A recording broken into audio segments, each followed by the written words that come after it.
ॐ पूर्णमदः पूर्णमिदं पूर्णात् पूर्णमुदच्यते पूर्णस्य पूर्णमादाय पूर्णमेवावशिष्यते। ॐ शान्ति शान्ति शान्तिः। श्रुतिस्मृतिपुराणानाम् आलयं करुणालयं नमामि भगवत्पादं शङ्करं लोकशङ्करं शङ्करं शङ्कराचार्यं केशवं बादरायणं सूत्रभाष्यकृतौ वन्दे भगवन्तौ पुनः पुनः। ईश्वरो गुरुरात्मेति मूर्तिभेदविभागिने व्योमवद्व्याप्तदेहाय दक्षिणामूर्तये नमः।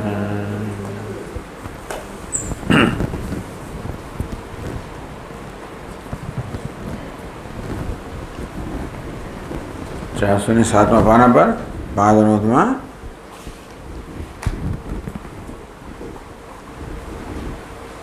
ताव अस्येता हिता नाम नाड्यः यथा केशसहस्रधा भिन्नः तावता अणिम्ना तिष्ठन्ति शुक्लस्य नीलस्य पिङ्गलस्य हरितस्य लोहितस्य पूर्णः इति।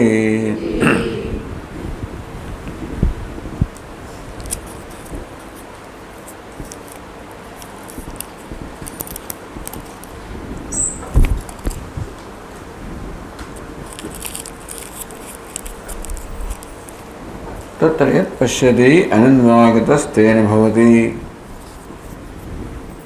જાગ્રતમાં સ્વપ્નમાં આત્મા છે કે અનુભવે છે, પશ્યતિ માત્ર જુએ છે, ખરેખર તો અનુભવે છે।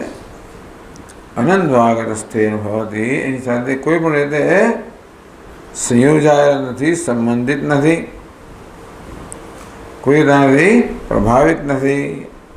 અસંગ હેમ પુરુષ, કારણ કે પુરુષ અર્થાત પરમાત્મા અસંગ છે, સંગથી જોડાયેલા નથી ક્યાંય। અને તે દિશા કહેવાય છે સર નિર્મળ છે, નિર્દોષ છે, નિરંજન છે। આ પ્રકારે જાગ્રત અને સ્વપ્નના સંદર્ભમાં કહેવામાં આવ્યું। હવે સુષુપ્તિમાં અવિદ્યાનો વિવેક કરવાનો છે। સુષુપ્તિ અવસ્થામાં કારણશય કહો, અવિદ્યા કહો, એની સાથે સ્વાભાવિક તાદાત્મ્ય હોય છે। તેથી સુષુપ્તિમાં હવે કારણશય સાથે અવિદ્યાનો આત્માનો અવિદ્યા સાથે વિવેક કરવાનો છે। એટલે ખબર પડે કે અવિદ્યા શું છે અને આત્મા શું છે, તો વિવેક કરી શકીએ। અવિદ્યાનું સ્વરૂપ આપણને વર્ણવવામાં આવે અને આત્માનું સ્વરૂપ વર્ણવવામાં આવે તો આપણે વિવેક કરી શકીએ। એટલા માટે હવે આ સુષુપ્ત અવસ્થાના સંદર્ભમાં ગ્રંથકાર આપણને અવિદ્યાનું સ્વરૂપ સમજાવે છે અને આત્માનું સ્વરૂપ પણ સમજાવે છે।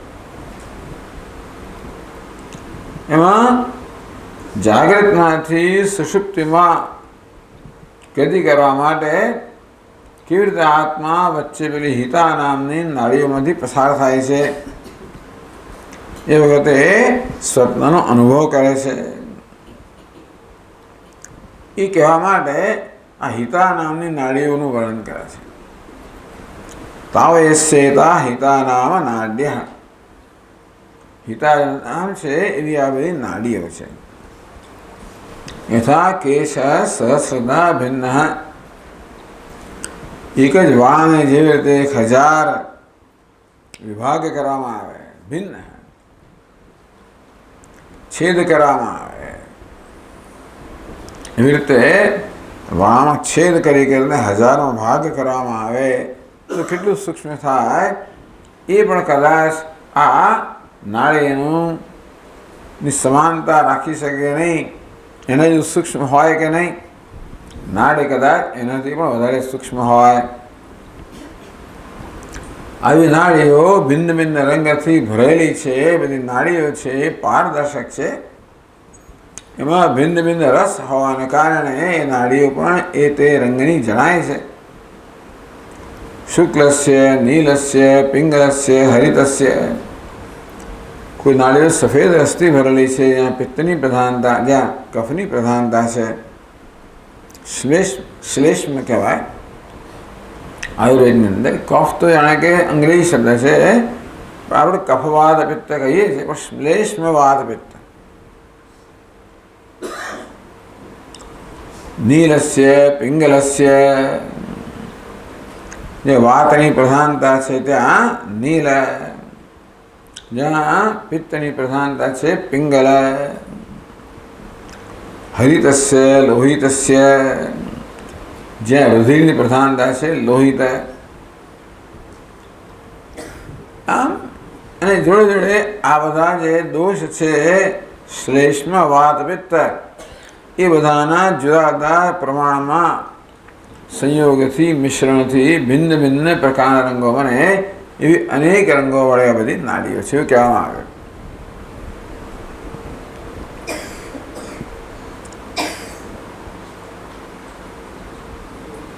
હવે 409 પાના પર આગળ વધે છે. એ જ કંડિકા છે, 20મી કંડિકા, એનું બીજા આગળના અંશનું વર્ણન કરે છે. તો ત્યાં પાદનોદમાં કહેવામાં આવ્યું છે,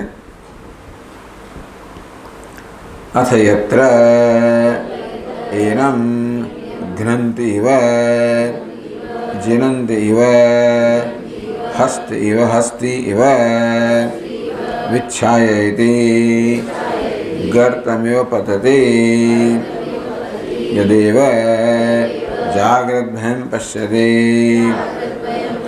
તદત્ર અવિદ્યયા મન્યતે. ઇતિ ભાગસ્ય.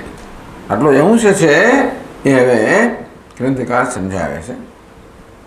અથયત્ર એના ઇત્યાદિ ભાગસ્ય અર્થમ વદન. તો પણ આ ભાગ વાંચ્યો, અંશ વાંચ્યો. અથયત્ર એનમ ઘનંતિ એવ જીનંતિ એવ હસ્તિ એવ વિચ્છાયતિ.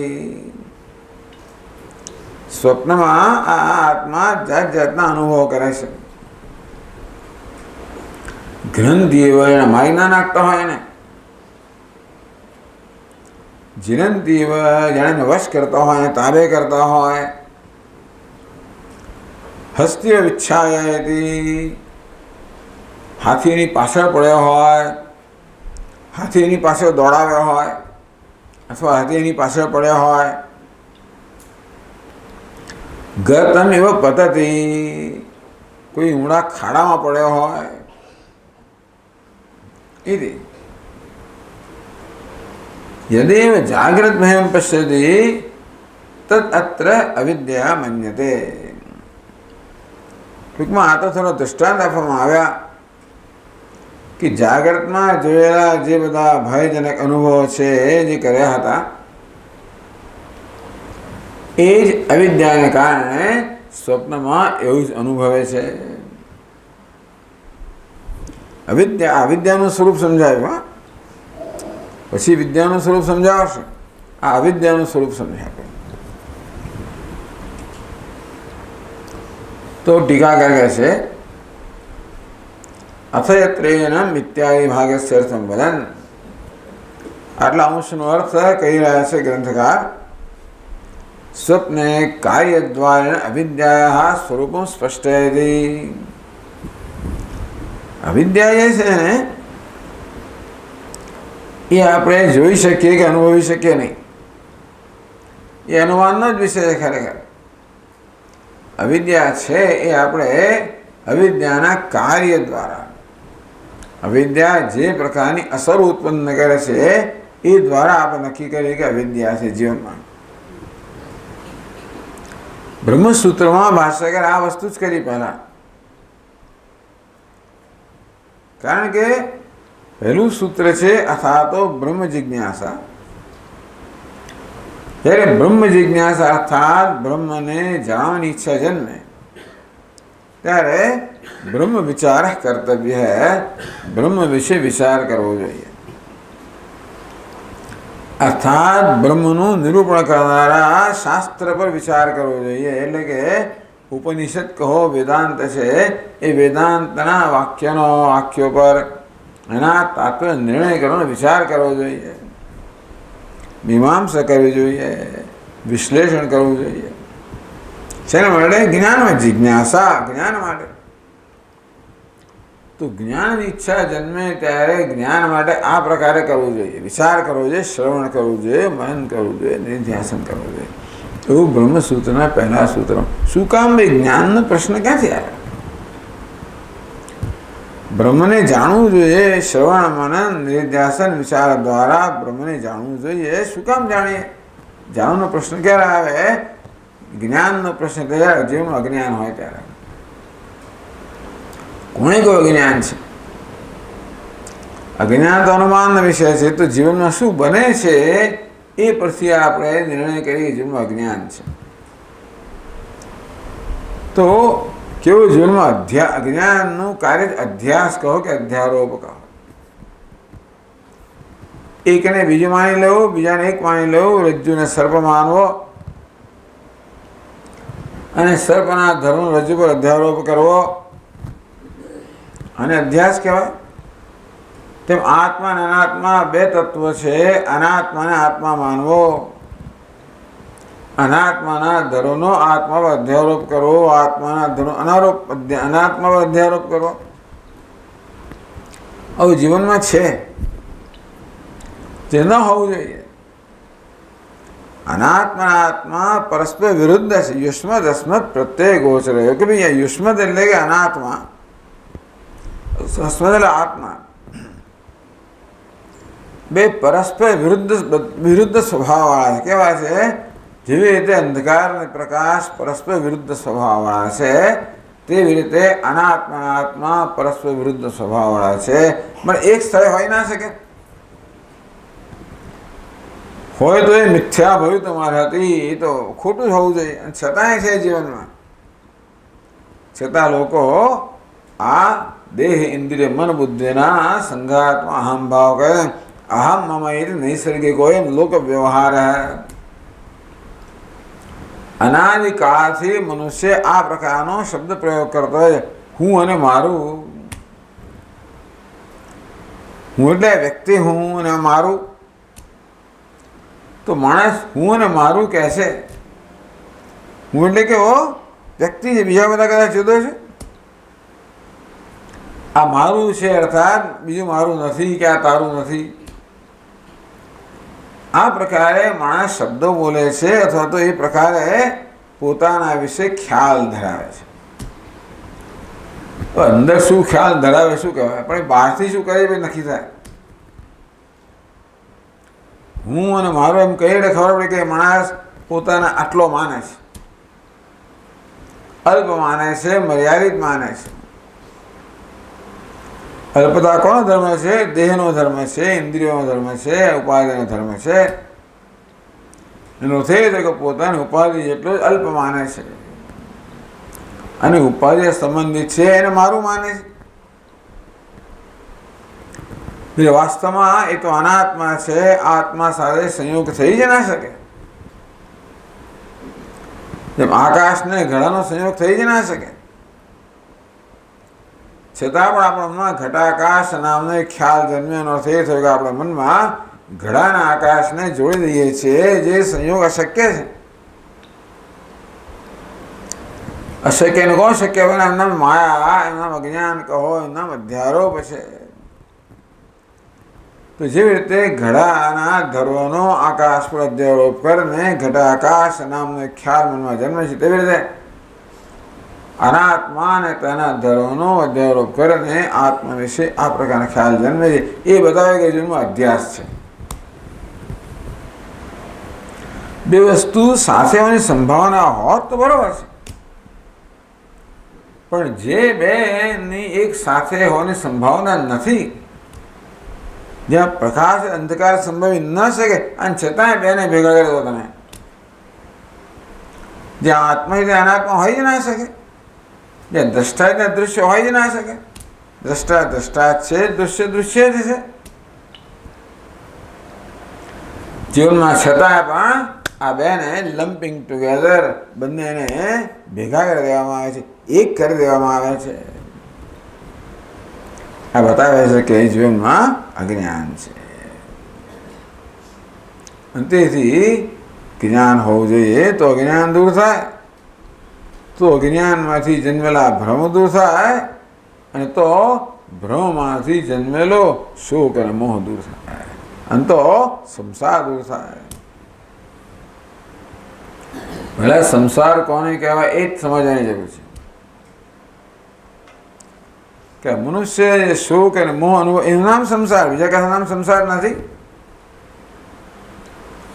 આપણે અત્યારે જન્મ્યા અને આ બધું એક સંસાર નથી, શોક અને મોહ સંસાર છે, જેનું કોઈ કારણ નથી. જે જન્મે છે પોતાના વિષયના અલ્પતાના ખ્યાલમાંથી, જેનું કોઈ કારણ નથી. જે ખ્યાલ જન્મે છે અનાત્મામાં અહમ આત્મભાવથી, જેનું પણ કોઈ કારણ નથી. જે જન્મ્યું છે અજ્ઞાનમાંથી. આવરણ અને વિક્ષેપ, અજ્ઞાન એટલે આવરણ, અધ્યાસ એટલે વિક્ષેપ. આવું જીવનમાં છે. એટલે ટૂંકમાં પોતાના જીવનના, આપણા જીવનના નિરીક્ષણ દ્વારા ભાષ્યકાર આ નિર્ણય પર આવે છે કે મનુષ્યના જીવનમાં અજ્ઞાન છે, અને શોક અને મોહરૂપી સંસાર તો અજ્ઞાનમાંથી જ જન્મેલો છે, બીજું એનું કોઈ કારણ નથી. અશોચાન અને શોચસ્તમ, હવે આત્માનું સ્વરૂપ છે ત્યાં શોકને સ્થાન જ નથી, અને છતાંય છે એનું કારણ છે અવિદ્યા. એટલે અવિદ્યા છે એ તો અનુમાનનો વિષય છે, એટલા માટે અવિદ્યાના સ્વરૂપ વિશે બહુ ચર્ચાઓ ચાલે છે. મૂલા વિદ્યા, તુલા વિદ્યા, ફલાણ વગેરે વગેરે. કેમ ચર્ચા? કારણ કે અવિદ્યા અનુમાનનો વિષય છે. હા, અવિદ્યા છે એનું પ્રમાણ તો કે ભાષ્ય, અધ્યાસ ભાષ્ય. એમાં ભાષ્યકાર અવિદ્યાનું સ્વરૂપ શું આપે છે? આવરણ નામની વસ્તુ છે કે ખાલી વિક્ષેપ જ અવિદ્યા છે? ભાષ્યકાર સ્પષ્ટ કે અધ્યાસ જ અવિદ્યા, અધ્યાસ સ્વયં અવિદ્યા એવું પણ કહે છે. એટલે આવરણ નથી, વિક્ષેપ છે એવું માનનારા છે બધા. એની બધી ઘણી મોટી થિયરીઝ છે. એટલે અવિદ્યાખ્યાત કારણશયાત આત્મ વિવેકમ દર્શયિતુમ,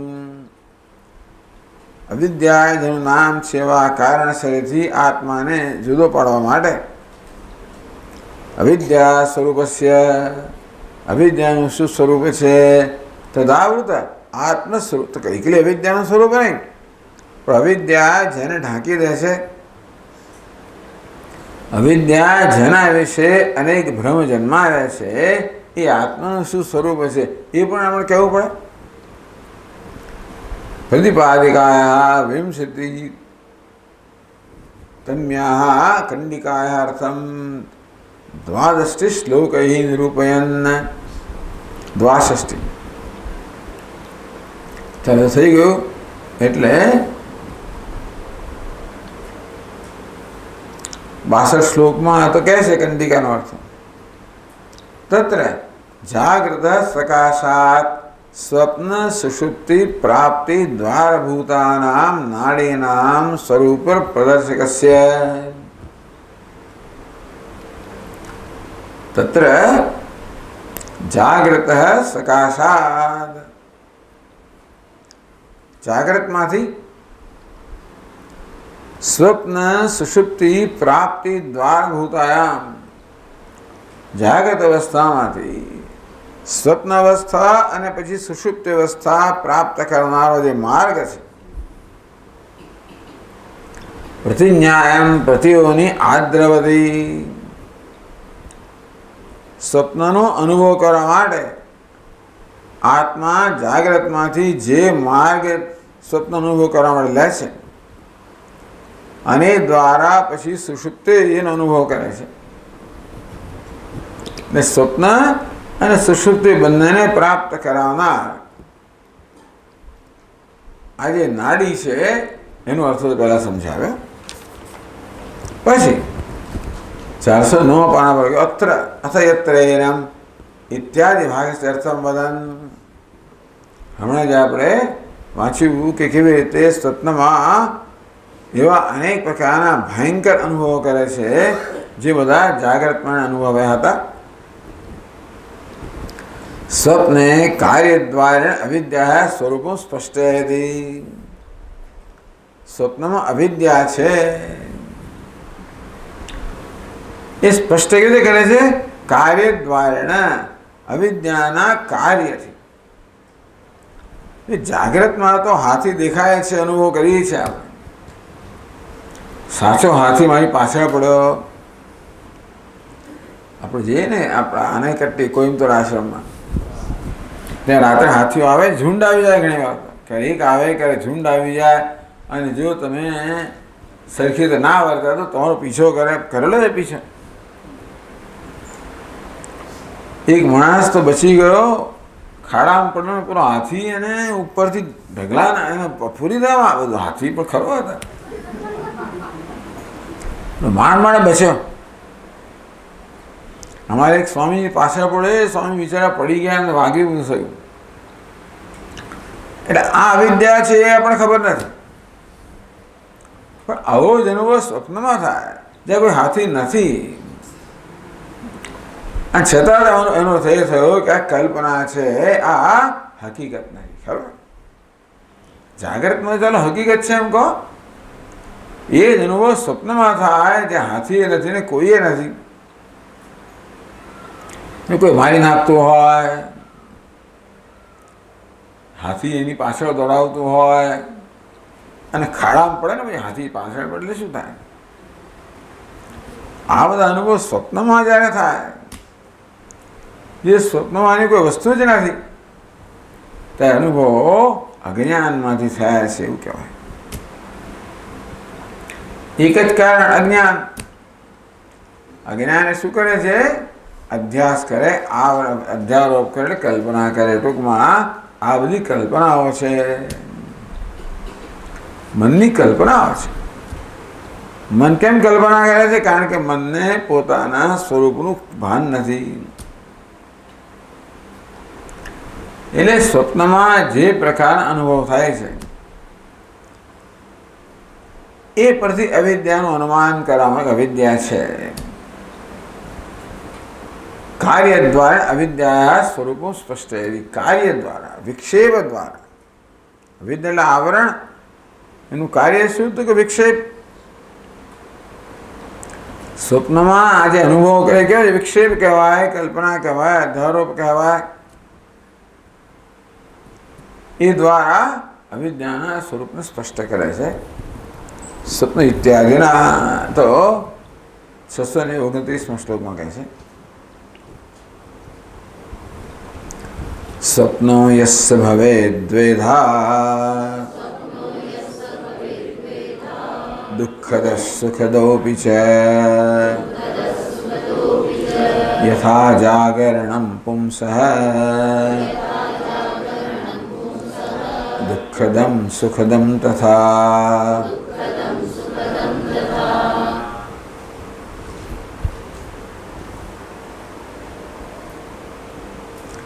નાડી માર્ગમ પ્રાપ્ય સ્વપ્ન સુષુપ્ત્યોઃ મધ્યે યહ સ્વપ્ન ભવેત. આ જે સ્વપ્ન છે કે આ નાડીમાંથી પસાર થાય ત્યારે સ્વપ્ન અને સુષુપ્તિ બંને અવસ્થામાં જાય. તો બેમાંથી કઈ અવસ્થાનું વર્ણન છે? તો સ્વપ્નનું વર્ણન છે. સ્વપ્ન સુષુપ્ત્યોઃ મધ્યે. આ નાડીમાંથી પસાર થાય ત્યારે સ્વપ્ન અને સુષુપ્તિ બંને સ્થાનને પ્રાપ્ત કરે છે. પણ બેમાંથી જે સ્વપ્ન છે, સ્વપ્નો યસ્ય ભવેદ દ્વેધા દુઃખદ સુખદોપિ છે. આ સ્વપ્ન જે છે એના અનુભવ બે પ્રકારના છે, દુઃખ જન્માવનારા અને સુખ જન્માવનારા. જાગ્રતમાં જેવી રીતે પુણ્યમ દૃષ્ટવા પુણ્યમ ચ પાપમ ચ, પુણ્ય અને પાપના પરિણામે સુખ અને દુઃખનો અનુભવ કરે. તો જાગ્રતમાં જે સુખ અનુભવ થાય છે એ આપણા પૂર્વના પુણ્ય પાપથી થાય છે. તે સ્વપ્નમાં પણ જાગ્રત યદા પાપ સહકૃત અવિદ્યાજન્ય, અવિદ્યાને કારણે તો કલ્પના થાય, તો કયા પ્રકારની કલ્પના થાય એ નક્કી કોણ કરે? અવિદ્યા તો ઉપાદાન કારણ છે, પણ કયા પ્રકારનો અનુભવ જન્મે છે કોણ? કર્મ નક્કી કરે. કર્મ એ નિમિત્ત કારણ છે, અવિદ્યા ઉપાદાન કારણ છે. પાપ સહકૃત અવિદ્યાજન્ય સ્વપ્ન, એ સ્વપ્ન જ્યારે અવિદ્યામાં જન્મે જ છે, તો પાપ સહકૃત, પાપ જેમાં ભળેલું છે એ પ્રકારની અવિદ્યા, પાપની અસર જ્યારે થાય છે અવિદ્યા સાથે, ત્યારે તદા દુઃખદો ભવતી, એ સ્વપ્ન કેવું છે? દુઃખ જન્માવનારું બને છે. પુણ્ય સહકૃત અવિદ્યાજન્ય તો સુખદો ભવતી, જ્યારે એ અવિદ્યામાંથી કલ્પના થાય, પણ પુણ્ય કર્મ જ્યારે હોય ત્યારે એ કલ્પના કેવી હોય? સુખ જન્માવનારી. તો પાપ જન્મની સહાયથી અવિદ્યા, જે પાપ કર્મની સહાયથી અવિદ્યા જે કલ્પના કરે એ દુઃખ જન્માવનારી હોય, અને પુણ્ય કર્મની સહાયથી અવિદ્યા જે કલ્પના કરે એ સુખ જન્માવનારી હોય. યથા જાગરણમ પુંસ દુઃખદમ સુખદમ તથા, જેમ જાગૃત અવસ્થા છે એ દુઃખ અને સુખ બંને આપનારી, જે પ્રકારે સ્વપ્ન અવસ્થા પણ એ જ પ્રકારની છે, દુઃખ અને સુખ આપનારી છે.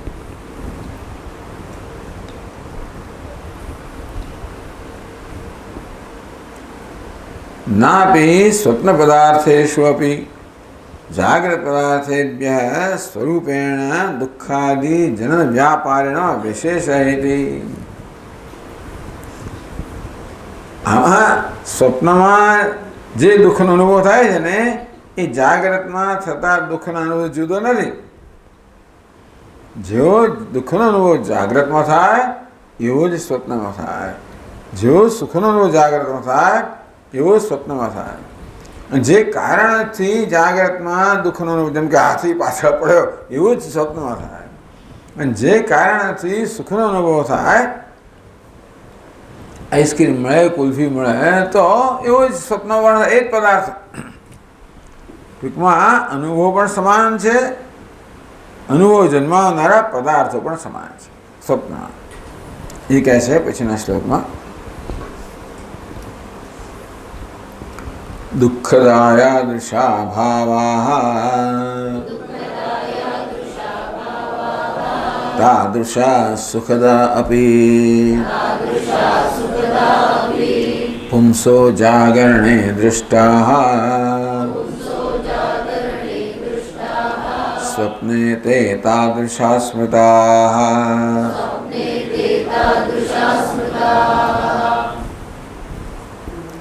યાદૃશાઃ ભાવાઃ દુઃખદાઃ સુખદાઃ અપી પુંસ જાગરણે દૃષ્ટાઃ. યાદૃશાઃ ભાવાઃ પુંસ જાગરણે દૃષ્ટાઃ, જે પ્રકારના પદાર્થો આ પુમાન એટલે મનુષ્ય જાગ્રતમાં જોવે છે. દુઃખદાઃ ભાવાઃ દુઃખ આપનાર પદાર્થો, સુખદાઃ અપી અથવા સુખના આપનાર પદાર્થો. તો જેવા પદાર્થો મનુષ્ય જાગ્રત અવસ્થામાં જોઈએ છે એ જ પ્રકારના પદાર્થો સ્વપ્નમાં જોઈએ અને એ જ પ્રકારના અનુભવો પ્રાપ્ત કરે. ટૂંકમાં જાગ્રતમાં હાથી પાછળ પડે ને જેવું થતું હોય એવું જ સ્વપ્નમાં થાય, જુદું ના થાય. સ્વપ્ન છે માટે મને આ મજા આવી, એલો હાથી પાછળ પડે એવું ના થાય. હાથી છોડો, કૂતરું પાછળ પડે તો તકલીફ થાય. હા, જે આપણે ભાગતા હોઈએ કૂતરું પાછળ ભાગેલા છીએ આપણે લોકો નાના હોઈએ ત્યારે. એવું જ કૂતરું આવે ને એવું જ પાડે. એવું નહીં કે ત્યાં કૂતરો આનંદ આપે, નહીં. એ જ દુઃખ આપનાર દુઃખ આપે, આનંદ આપતો કૂતરું પાળેલું હોય ને આનંદ આપતો આનંદ આપે, પાળેલું કૂતરું આનંદ આપે, અને પોળનું કૂતરું પાછળ દુઃખ આપે. એટલે ટૂંકમાં આ કહેવાનો ભાવ છે કે સ્વપ્નમાં અને જાગ્રતમાં કોઈ એવો કશો તાત્વિક તફાવત નથી. એવું કે સ્વપ્નના પદાર્થો તો નક્કર છે, જાગૃતના પદાર્થો નક્કર છે, સ્વપ્નના કલ્પિત છે એટલું ખરું. બાકી એવું ને એવું જ છે બધું.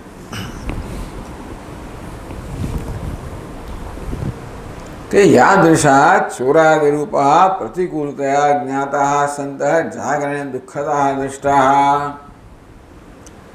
જાગ્રતમાં કેટલાક પદાર્થો આપણે પ્રતિકૂળ માનીએ છીએ, કેમ ચોર, હાથી, કૂતરું વગેરે વગેરે, તો આ બધા આપણે દુઃખ આપના પ્રતિકૂળ માનીએ છીએ. પછી બધાને પ્રતિકૂળ ના માને, કોઈ વળી કૂતરાને અનુકૂળ માને, અને કોઈ સાપને લોકો રમતા હોય છે. આપણે સાપથી ભાગીએ, લોકો સાપ સાથે રમે, એના શરીર પર ચારે બાજુ ફરતા એવા પણ લોકો હોય છે. એટલે અનુકૂળ શું છે, પ્રતિકૂળ શું છે, એ તો વ્યક્તિની દ્રષ્ટિ પર આધાર રાખે છે. એટલે પ્રતિકૂળતયા જ્ઞાતા, તો જાગ્રતમાં જે પદાર્થોને પ્રતિકૂળ ગણું છું એ જ પદાર્થોને સ્વપ્નમાં પ્રતિકૂળ ગણું. સુખદાભ્યાદૃશા સ્રક્ચંદનાદિરૂપા. આમ આવા પદાર્થોને સ્રક્ચંદન વગેરે, અથવા તો આપણે હવે નવી રીતે કહીએ તો ભાઈ આપણે આઈસ્ક્રીમ વગેરે પદાર્થો જે છે કે સરસ સરસ નવો સૂટ લઈ આવ્યા, નવી કાર લઈ આવ્યા અને વગેરે, આ પદાર્થો સુખ આપનારા છે. આપણે અનુકૂળ ત્યાં જ્ઞાતા, હા એ અનુકૂળ છે એવું આપણે પહેલાં. એટલે સુખ ક્યારે જન્મે ખબર છે? એ પદાર્થ સુખ આવે જેવું નથી. એ પદાર્થ વિશેનો મારા મનમાં ખ્યાલ અનુકૂળ છે, એ અનુકૂળતા સુખ આપે છે. અને બીજા પદાર્થ વિશે ખ્યાલ મેળા પ્રતિકૂળ છે, એ પ્રતિકૂળતા દુઃખ આપે છે. કોઈ માણસ આપણે ડરી જઈએ, આ તો પ્રતિકૂળ છે, જા ચેતીને ચાલજે ભાઈ અત્યારે. એ જ માણસ 5 મિનિટ પછી ઓળખીએ, સ્વામી ઓળખ્યો મને, આમ એવું બધું દેખે પેલો લગર વગર જણાતો હોય ને આપણે ચિંતા કરે, પછી એને ઓળખાણ આપી દે, આ તો આપણે જૂનો જાણીતો માણસ છે. એટલું જ નહીં, પરંતુ આપણું રક્ષણ કરનારો છે. અનુકૂળ તયા જ્ઞાત તરત બદલાઈ જાય. ટૂંકમાં વસ્તુ દુઃખ આપે સુખ આપે એનો આધાર વસ્તુ પર નથી. શેના પર છે? આપણી કલ્પના પર છે. દરેક પર આપણે આ પ્રકારની છાપ લગાવે, અનુકૂળ અને પ્રતિકૂળ. અનુકૂળ તરત મનમાં એ પ્રકારનો ભાવ જન્મે, સુખનો ભાવ જન્મે. પ્રતિકૂળ દુઃખનો ભાવ જન્મે. એ જ પછી નજીક જતા તો આ તો મારો મિત્ર નથી ભાઈ, આ તો બીજો લાગે છે અને ડરામણો લાગે છે, તો એ પ્રતિકૂળ ખ્યાલ આવે, વળી પાછું દુઃખ જન્મે. યાદૃશા અનુકૂળતયા જ્ઞાતા. જાગ્રત અવસ્થામાં જે પદાર્થો અનુકૂળ એ પ્રકાર પર જાણતા હતા, જેને પ્રકાર સુખ આપતા હતા, અને જે પ્રતિકૂળ એ પ્રકારને જાણતા હતા અને તેથી દુઃખ આપતા હતા. સ્વપ્ને બી તાદૃશા અન્વય. સ્વપ્નો પર એ જ પદાર્થો દેખાય અને એ જ પ્રકારનો અનુભવ કરાવે. કેમ એ ભાવાર્થ છે. એવું કેમ કહેતા હશે? સ્વપ્નમાં જુદો હાથી દેખાતો જુદી વાત છે પાછી. કેમ ભાઈ જાગૃતનો હાથી સ્વપ્નમાં જુઓ છે, બીજો નહીં. એવું કહેનારા લોકો છે કે ના, સ્વપ્નના પદાર્થો જુદા છે. સ્વપ્નમાં ખરેખર તમે ઋષિકેશ જાઓ છો, તે સાચો હાથી, એવું પણ કહેનારા છે. તો પછી આ અજ્ઞા અવિદ્યા કામ ના લાગે. ત્યાં સ્વપ્ન સાચું હોય, કોઈ એવા માનનારા લોકો છે એ સ્વપ્ન સાચું છે. જો સ્વપ્ન સાચું હોય તો પછી અવિદ્યાની કલ્પના ના હોય, તો પછી આ આખી વર્ણન આપણને લાગુ ના પડે, કામ ના લાગે. એટલે જે પદાર્થ જાગ્રત એ જ પદાર્થ ત્યાં દેખાય છે, જે નથી સ્વપ્નમાં એ પદાર્થ તો નથી જ. કદાચ સ્વપ્ન સાચું હોય, સ્વપ્નનો હાથી સાચો હોય તો પણ આ જાગ્રતવાળો હાથી ત્યાં ના જ હોય ને. જાગ્રતના પદાર્થો એ જ પ્રકારનો અનુભવ એ થાય છે. અહીં દુઃખ આપનાર સુખ આપે, અહીં સુખ આપે એવું તોય પણ એ વ્યવસ્થા ન હોય તો આપણે નક્કી ના કરી શકીએ કે સ્વપ્ન મિથ્યા છે. પણ સ્વપ્નનો મિથ્યાત્વ નિર્ણય થયો કે જાગ્રતના એ પ્રકારના પદાર્થો ત્યાં છે અને એ પદાર્થો એ પ્રકારનો જ અનુભવ કરાવે છે, જે માટે કોઈ કારણ નથી. અને માટે સ્વપ્ન જે છે એ કલ્પના છે, અધ્યારોપ છે, અવિદ્યાની ઉપજ છે.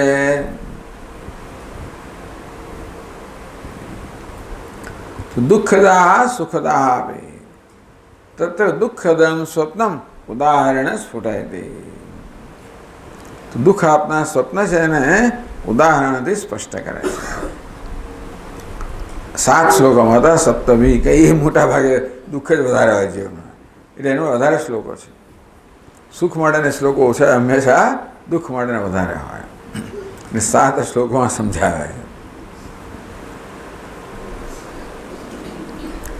અત સ્વપ્ને દુઃખ કાલે, થોડું વોલ્યુમ મોટું હોય.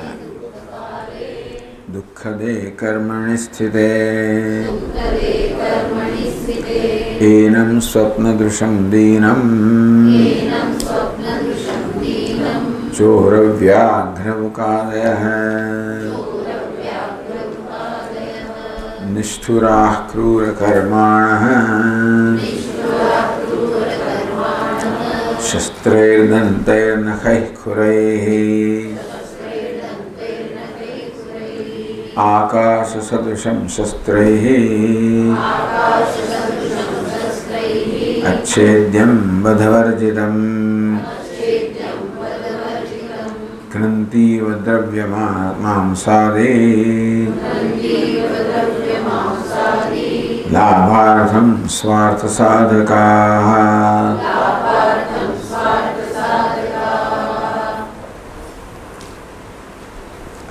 अतः स्वप्ने दुःख काले दुःखदे कर्मणि स्थिते.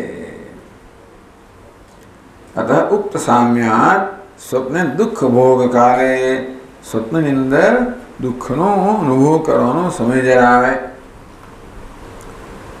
દુઃખદે કર્મણી સ્થિતે,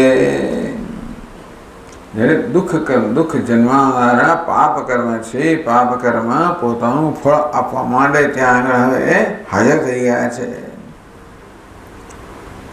પુણ્ય કર્મ હોય કે પાપ કર્મ હોય, જે કર્મ પ્રબળ હોય એ પોતાનું ફળ આપવા માટે હાજર થઈ ગયા. દુઃખદે પાપ કર્મણી અવિદ્યા સહકારિતયા સ્થિતે સતી.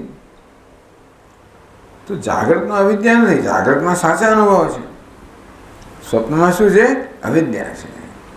એટલે દુઃખ આપનારા પાપ કર્મ સહિતની અવિદ્યા છે. દુઃખ જન્માવનારા ત્યાં પદાર્થો અને અનુભવ જન્મ્યા. એરમ આત્માનમ સ્વપ્નદૃશમ દીનમ. એ બિચારો પાપ કર્મને કારણે દુઃખનો અનુભવ કરે, દીનહીન લાગે, પોતાની જાતને દીનહીન માને છે. ચોરાલયો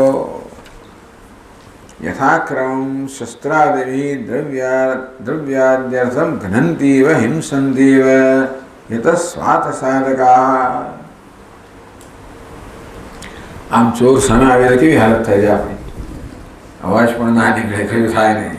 એ તો વાઘ આવી ગયો હતો દિલ્હીમાં. પેલો છોકરો પડ્યો, ક્યાં પડ્યો? પિંજરામાં પડ્યો, સિંહના પિંજરામાં પડ્યો. સિંહ સામે તો શું થાય?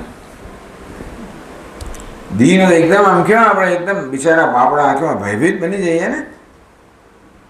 વાઘ હોય, વરુ હોય. સ્વપ્નદોષમ દીનભૂતમ. ત્યાં સ્વપ્નનો અનુભવ કરનાર આત્મા કેવો બની ગયો? બિચારો દીન થઈ ગયો, ભયભીત થઈ ગયો. કોની સામે આવી ગયો? નિષ્ઠુરાહ ક્રૂર કર્માણ. હા, કોણ છે? ચોર વ્યાઘ્ર વૃકાદયા. ધક્કા દે. ચોર આવી જાય, વાઘ આવી જાય, વરુ આવી જાય, આ બધા નિષ્ઠુર છે. ચોર લોકો નિષ્ઠુર જ છે, એટલે એમને ના આવે તો ઉલટા મારીને જાય, ખૂન કરીને પણ ગયેલા છે. એમની જોઈતી વસ્તુ ના મળે તો મારે, મળે તોય ખૂન કરીને જાય, જેથી પુરાવો ના રહે. કેટલા એવા કિસ્સા બનેલા છે કે બધું લૂંટી તો જાય જ. જો વૃદ્ધ પેલી પુરુષ કે સ્ત્રી હોય એને બાંધી દે, એને ગળાવી નાખે, મારી નાખે, બધા આવા કિસ્સા બનેલા છે. નિષ્ઠુર, ક્રૂર કર્મણ, ક્રૂર કર્મ કરનારા છે આપણે જાણીએ છીએ, માટે આપણે દીન બની જઈએ છીએ. વાઘ તો જાણીતો જ છે, એનો સ્વભાવ જ છે. વરુ જાણીતું જ છે. ક્રૂર કર્મણ સ્વાર્થ સાધકા, એક વસ્તુ છે, પોતાનો સ્વાર્થ સાધવા માટે ગમે તે કરે. ચોર સ્વાર્થ સાધવા માટે ગમે તે કરે, તોડફોડ કરે, જે હાથમાં આવે ને એટલે મારે, બધું કરે, ઈજા કરે, મારી નાખે. અમેરિકાની અંદર પણ તમે, એટલે આપણો જે ખાસ મિત્ર હતો એની એ પાર્કિંગ લોટમાં એની કાર હતી, એ જતો હતો. ત્યારે જોયું કે કોઈક આફ્રિકન અમેરિકન, એટલે કે અશ્વેત એવું કહેવામાં આવે છે, બ્લેક ના કહેવાય આપણે, તો માણસ એનો દરવાજો ખોલવાનો પ્રયત્ન કરતો હતો. આને પડકાર્યો. કોઈ ક્યારે પડકારો નહીં, તરત તમારી સામે ગન, એ તો તરત જ એની પાસે ગન હોય જ. એ પડકારો તમે એટલે એ માણસ ડરી જાય, સીધો તમને શૂટ જ કરે. હું કોદડો ના કરું, કારણ કે સ્વાર્થ, કારણ કે એને સ્વાર્થ સિવાય બધું જણાય જ ને. એનો એમ છે કે આ બિચારો મરી જાય શું થાય, એનું એવું જણાય જ ને એને. ક્રૂર કર્માણ, એ લોકો ક્રૂર કર્મ કરનારા હોય છે, માત્ર પોતાનો સ્વાર્થ સાધનારા હોય છે. વાઘને તો ભગવાન એવો સ્વભાવ જ આપે, એટલે એને આપણે દોષ ના આપી શકીએ. વરુને પણ સ્વભાવ આપ્યો, માટે આ હિંસક પશુઓ છે એને ક્રૂર કર્માણા એવું કહેવાય નહીં આપણાથી. ક્રૂર કર્મ કરનારા, સ્વાર્થ સાધનારા, એમનો સ્વભાવ જ છે.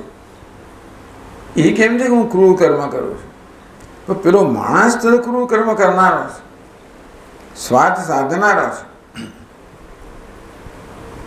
શસ્ત્રૈ દંતૈ નખૈ ચોર વ્યાઘ્ર વૃકાર. ચોર શું કરે? શસ્ત્રથી તમારે ઈજા કરે કે મારી નાખે. દંતૈ વાઘ છે, પાંખે દાંતથી. પેલું વરુ છે નખથી. ખુરૈ એવી કોણ છે? અસ્ત્રો. ખુર એટલે અસ્ત્રો. ટૂંકમાં આવા બધા સાધનોથી આ માણસને મારી નાખે. ઘ્નંતી એવા, જીનંતી એવા, હસ્તી એવા, વિચ્છાદયતી, એમ તો કહ્યું. ઘ્નંતી એવા, જાણે કે એને મારી નાખે છે. એ માને કે મને મારી નાખે છે, પણ જાણે કે કારણ ખરેખર તો મરતો નથી, તો પોતાની દ્રષ્ટિએ મારી નાખે છે. કોણ છે? કોણ? આ જે આવો દીનતાનો અનુભવ કરનાર છે, ભયભીત છે, જેને મારી નાખવામાં આવે છે, ખરે કોણ છે? આકાશ સદૃશમ. તો આત્મા કેવો છે? આકાશ સદૃશ, આકાશ સમાન છે. શસ્ત્ર યચ્છેદ્યમ, જેવી રીતે આ કોઈ પણ શસ્ત્રો, નૈનમ છિન્નંતિ શસ્ત્રાણી, નૈનમ દહતિ પાવક, ન ચેનમ ક્લેદયંત્યાપ, ન શોષયતિ મા. આ બધું આકાશને લાગુ પડે છે.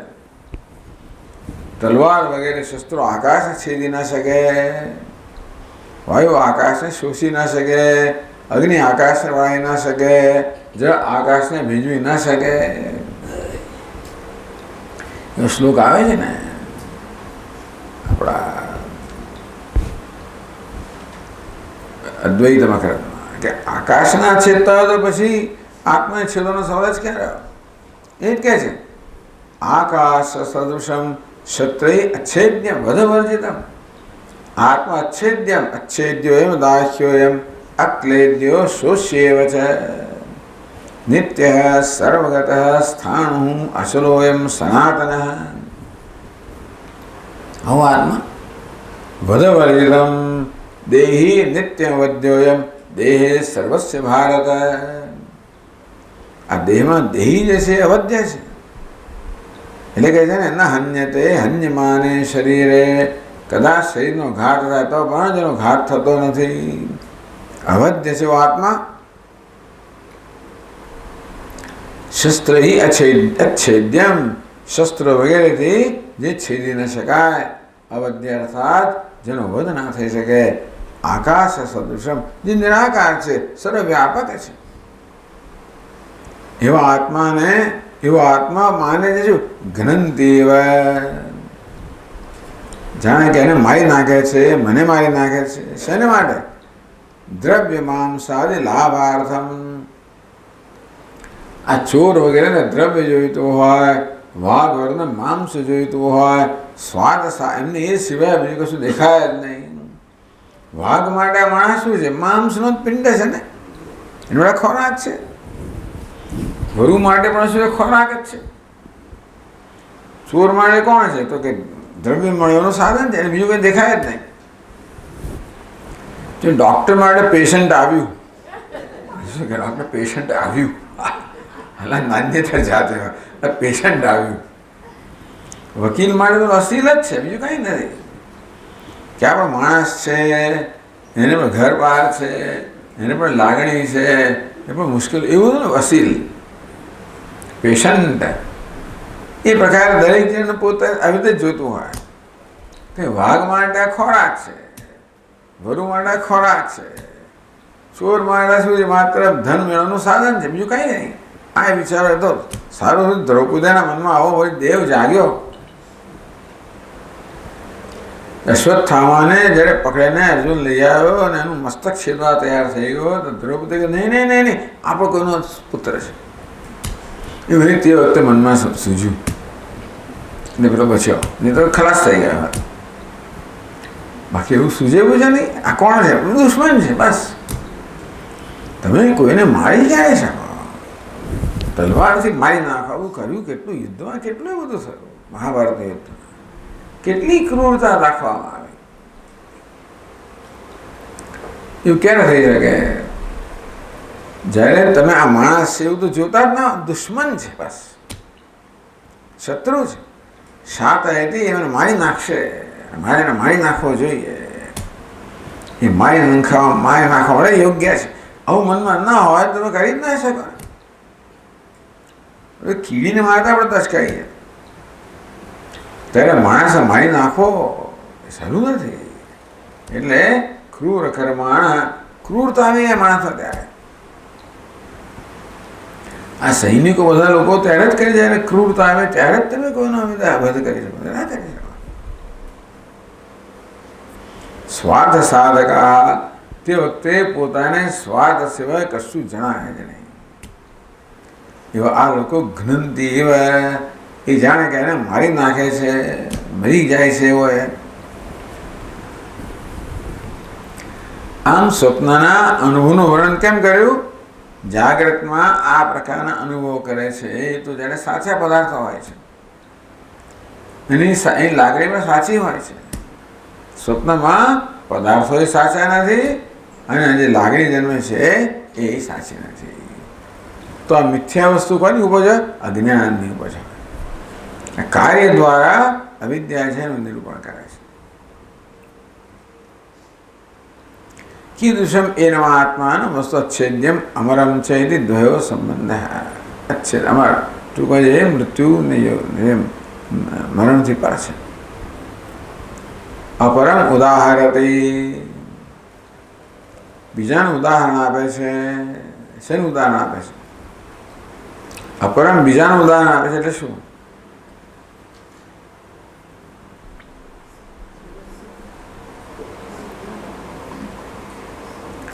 ગ્રંથિ એવાનું ઉદાહરણ આપે છે. શેનું ઉદાહરણ? અપરમ બીજાનું ઉદાહરણ. કયાનું ઉદાહરણ આપે છે? જનંતી એ ધ્યાનમાં તો રાખવું પડે ને, શેની વ્યાખ્યા થઈ રહી છે. એને બહુ વિજય પ્રાપ્ત કરે છે, વશી કરે છે અને વશમાં કરે છે. એના માટે એનું ઉદાહરણ આપે છે. ઉપનિષદ માત્ર આટલું જ કહેવામાં આવે. અહીં તો પુરાણકાર છે ને, એટલે એનું ઉદાહરણ વર્ણન તાદૃશ વર્ણન કરે ને.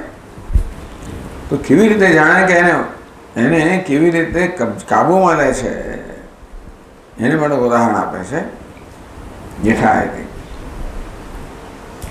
633માં શ્લોકમાં યથા જરા વશી કુર્યાદ પુમાંસં વયસઃ ક્ષયે અવશ્યં સર્વગં દેવં जिनन्ति वेह दुर्ध्यः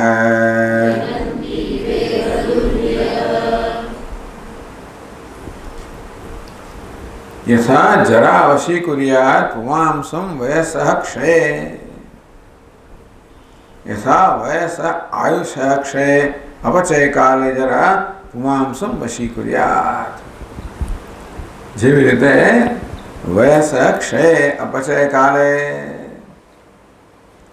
અંગમ ગલિતમ પલિતમ મંડમ દશનવિહીનમ જાતમ તુંડમ વૃદ્ધો યાતિ ગૃહીત્વા દંડમ.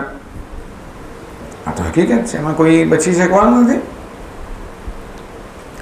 તો વૃદ્ધાવસ્થા કેવી રીતે માણસને પરવશ બનાવે છે.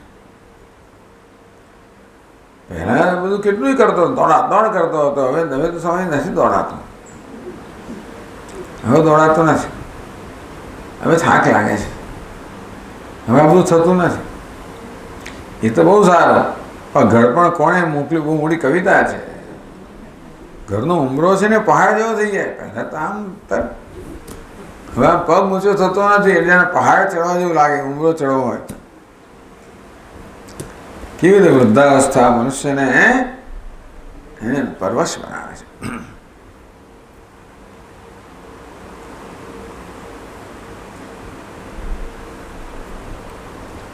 એટલે પરવશતાનું દૃષ્ટાંત આપ્યું જે આપણે અનુભવી શકીએ છીએ. અવશ્યમ સ્વર્ગમ દેવમ જનંતી ઇહ દુર્ધ્યઃ તથા કેચિત દુર્બુદ્ધયઃ ધૂર્તાઃ. તેમ આ જગતની અંદર પણ આપણા અનુભવમાં કેટલાય દુષ્ટ બુદ્ધિ હોય. ધૂર્તા દુર્બુદ્ધ દુષ્ટ બુદ્ધિ. અવશ્યમ જનંતી સર્વગમ. આત્મા કેવો છે? સર્વવ્યાપી છે. એ કે દેહમાં મર્યાદિત નથી. આ વૃદ્ધાવસ્થા દેહની છે, આત્માની નથી. આત્મા સર્વવ્યાપી છે.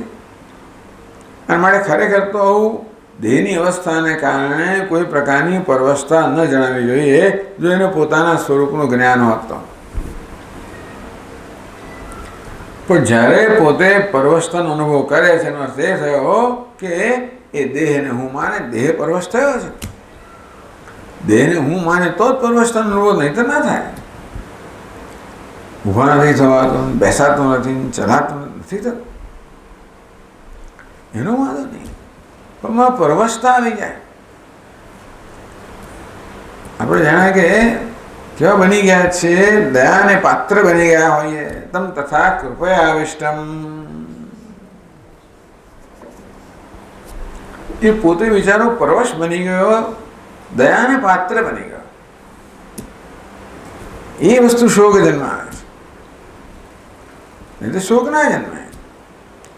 પરિસ્થિતિ આપણા પર આ પ્રકારનો જ્યારે પ્રભાવ જન્માવે કે હું દયાને પાત્ર બની ગયો, પરવશ બની ગયો, હવે મને કોઈકને અનુગ્રહની જરૂર છે, સહાયની જરૂર છે, રક્ષણની જરૂર છે.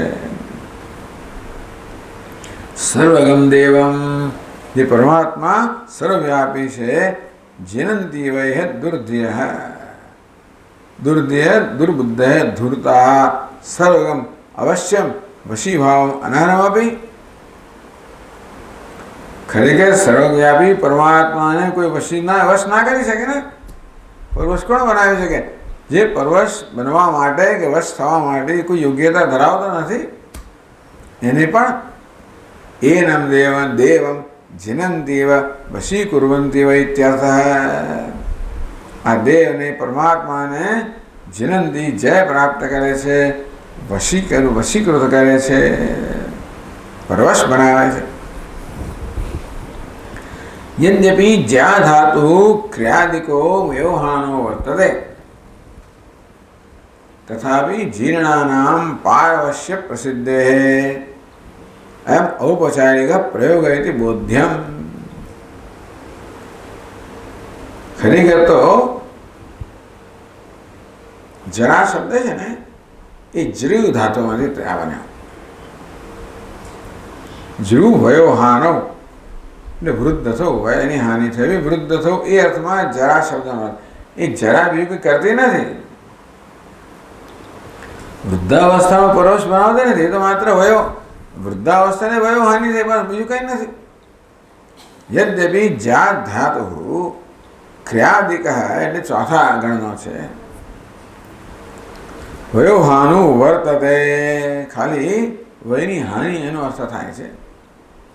તથાપિ જીર્ણાનામ પારવશ્ય પ્રસિદ્ધે પણ જે આ પ્રકારે વૃદ્ધ થયા છે એ લોકો પરવસ્થાનો અનુભવ કરે છે. એટલે એમ જાણે કે વૃદ્ધાવસ્થા પરવશ બનાવતી હોય એવું કહેવામાં આવ્યું. જરા જીરંતીવ આ વૃદ્ધાવસ્થા મનુષ્યને પરવશ બનાવે છે એવું કહેવામાં આવ્યું. વૃદ્ધાવસ્થા એવું કરતી નથી. વૃદ્ધાવસ્થા શું કરે છે? માત્ર વયની હાનિ કરે છે, બસ એટલું જ કરે. પણ માણસ પરવશતા અનુભવે છે એ વયની હાનિને કારણે. એટલે વૃદ્ધાવસ્થાથી માણસે પરવશતા અનુભવી જોઈએ એવો નિયમ નથી. જો વૃદ્ધાવસ્થા પરવશ બનાવતી હોય તો જેટલા વૃદ્ધ બધા પરવશ જ થઈ ગયા હોય એવું નથી. કોઈક નથી, બધા હોય જ છે, કોઈક ના પણ હોય. સ્વામીજી કે you have to earn your wrinkles. વૃદ્ધાવસ્થામાં કરચલીઓ પડી, કરચલીઓને એને તમે ઉજવી શકો છો. 80 વર્ષ ઉજવવા એટલે કરચલીઓ ઉજવવી બીજું શું? આ કરચલીઓ ઉજવવા યોગ્ય છે, કારણ કે આપણે એ ખરેખર પ્રયત્નપૂર્વક સિદ્ધ કરેલી છે. દરેક કરચલી બતાવે છે કે કેવો વિકાસ થયેલો છે, કેટલી પરિપક્વતા આવેલી છે. એજિંગ, સેજિંગ, નતું એજિંગ, ગ્રોઈંગ, નતું એજિંગ.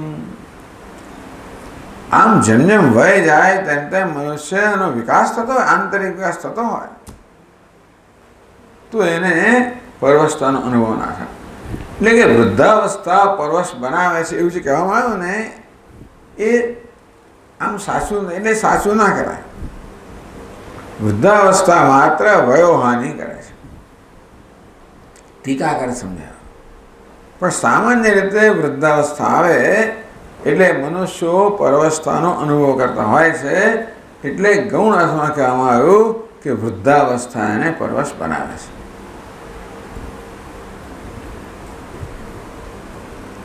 એમ ઔપચારિક પ્રયોગ હતી બોધ્યમ. ઔપચારિક પ્રયોગ છે, ટૂંકમાં મુખ્ય અર્થમાં નથી, ઔપચારિક અર્થમાં છે. એ તદેવ દૃષ્ટાંતને સ્ફુટીકરો રહી. પેલા દુર્દેહ દુષ્ટ બુદ્ધિ લોકો કેવી રીતે આ માણસને પરવશ બનાવે છે, વશી અને વેપાર.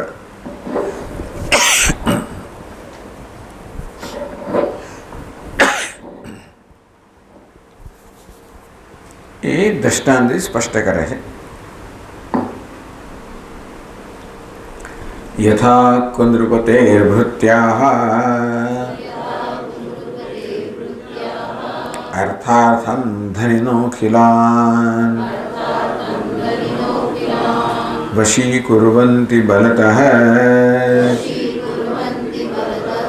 દીનાન્નાથ વિવર્જિતાન તથા સ્વપ્નેપ્યમું કેચિત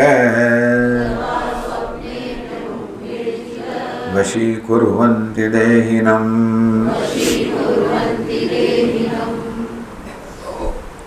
યથા કુંદ્રુપતે, કોઈ કુંદ્રુપતિ હોય, કુત્સિતસ્ય રાજ્ઞ,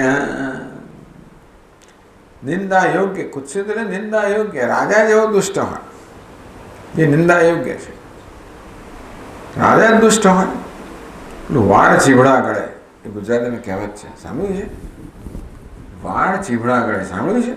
નહીં સાંભળ્યું? વાળ છે ને એના પર ચીભડાની વેલ લગાવીએ તો વાળ તો ચીબડાને આશ્રય આપે ને, એ જ ગળવા મળે તો આશ્રય આપવાનો જો ધર્મ છે એ જ્યારે ગળવા માંડે તેમ કુલ નૃપતિ, આવો કુત્સનીય નૃપતિ. ટૂંકમાં આ રાજા કેવો છે? પ્રજાને રંજન કરવાને બદલે, રક્ષણ કરવાને બદલે એ પ્રજાનું શોષણ કરતો હોય. કેટલાય એના દુનિયામાં એવા છે. અને તો શું થાય? ભૃત્યા પુરુષા, એ પોતાના માણસોને શેને માટે, જે કમ્સ એને માણસ શેને માટે મોકલે? મારી નાખવા માટે મોકલે, બાળકોને વધ કરવા માટે મોકલે. એ પ્રકારનો દુષ્ટ હતો ને. એટલે દુષ્ટ રાજાના પેલા ભૃત્યો, એના સેવકો દુષ્ટ હોય. જો રાજા બનવાનો સેવકોમાં હિંમત નથી કે એવું કરી શકે. ભગવાન રામચંદ્ર જેવા ધારો કોઈ હિંમત છે કોઈ સેવકોની કે કોઈ પીડા ના આપી શકે? જરાક ફરિયાદ કરે તો બધાનું આવી જ બને. તો રાજા જ દુષ્ટ હોય એટલે સેવકો પછી એના જેવા જ થાય. યથા રાજા તથા પ્રજા, સેવકો દુષ્ટ જ બની જાય. ભૃત્યા પુરુષા ધનાઢ્યાન ધનમ ગ્રહીતું વશીકુર્વંતી. રાજા આદેશ આપે, જાઓ એનું ધન લઈ આવો. એટલે કહ્યું ને, ભોગે રોગ ભયમ કુલે ચ્યુતિ ભયમ વિત્તે નૃપાલાદ ભયમ. આવું થતું રહેશે ભૂતકાળમાં. ભરતોહરી કહે કે જ્યારે વિત્ત હોય ત્યારે હંમેશા રાજા પાસે સાજા તરફથી ભય હોય છે કે રાજાઓને કંઈ ધન જોઈએ એટલે આ લોકો પર નજર કરે ને, ના આપે તો લઈ લે. રાજાને જરૂર પડે, કોઈ શત્રુ આવ્યો તે આવ્યો તો લઈ આવે. વિત્તે નૃપાલાદ ભયમ. તો આ રાજાના બધા સેવકો છે ધનંગ્રહિતો, જે ધનાઢ્ય હોય એની પાસે ધન છે છીનવી લેવા માટે ગ્રહિતો એટલે શું? વશીકુર્વંતી, એ ધમકી આપે. અત્યારે બધા માફિયાઓ કરતા જ હોય છે ને, ગુંડાઓને મોકલો, ધમકી આપે, બધું કરે. તથા સ્વપ્નેનમ કેચિત વશીકુર્વંતી. તો જે પ્રકારે જાગ્રત અવસ્થામાં આ બિચારો પરવસ્થાનો અનુભવ કરતો હતો તે પ્રકારે સ્વપ્નમાં પણ કરે છે.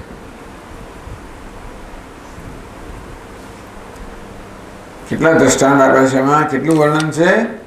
પહેલા શું કહેવામાં આવ્યું? ઘ્નંતિ જીનંતિ હસ્તી એવ વિચ્છાયતી ગર્તવ્ય પર 4 વસ્તુ છે. એ 4 સમજાવશે દ્રષ્ટાંતથી. પછી આપણે આગળ જોઈશું. ઓમ પૂર્ણમદઃ પૂર્ણમિદં પૂર્ણાત પૂર્ણસ્ય પૂર્ણમાદાય પૂર્ણમેવાવશિષ્યતે. ઓમ શાંતિ શાંતિ શાંતિ. શંકરં શંકરાચાર્યં કેશવં બાદરાયણં સૂત્રભાષ્યકૃતૌ વંદે ભગવन्तौ પુનઃ પુનઃ. ઈશ્વરો ગુરુરાત્મેતિ મૂર્તિભેદવિભાગિને વ્યોમવદ્વ્યાપ્તદેહાય ઓમ શાંતિ શાંતિ શાંતિ. હરિ ઓમ. શ્રી ગુરુભ્યો નમઃ.